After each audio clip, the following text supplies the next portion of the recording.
la Net Factory aujourd'hui, c'est la mobilité, Internet mobile, quels enjeux pour l'entreprise?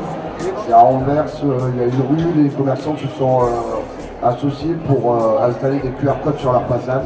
Ça sert essentiellement à apporter deux types d'informations.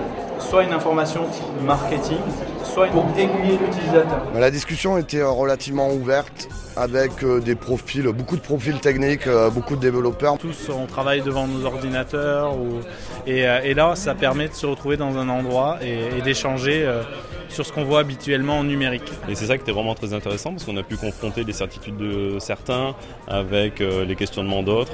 Chacun a pu apporter beaucoup d'informations et beaucoup de contenu au débat. Forcément ce soir je veux dire que c'était technique mais qu'on se comprenait quand même parce qu'on était chacun intéressé par le domaine. L'utilisation du mobile comme canal de communication vers ses clients ou ses prospects ou l'utilisation du mobile comme moyen de fidélisation est actée. C'est-à-dire que c'est pas qu'on va y aller, c'est qu'on y est déjà.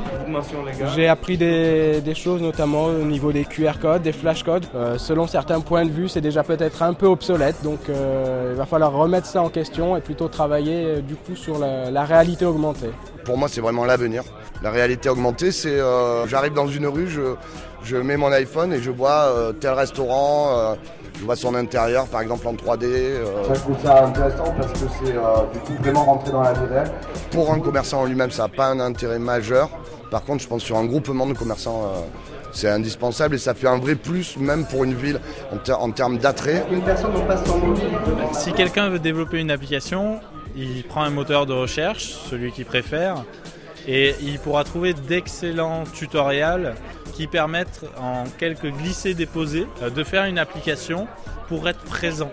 Mais après, il faut voir surtout si ça a du sens. Donc là, bien réfléchir à ce qu'on vend, bien réfléchir aux gens à qui on veut s'adresser, comment aller trouver ces gens à qui on veut s'adresser, où est-ce qu'ils sont? Est-ce qu'ils sont sur Facebook? Est-ce qu'ils sont ailleurs? Est-ce qu'ils sont sur Viadeo si ce sont des professionnels? Travailler sa présence mobile en fonction de ces réponses-là.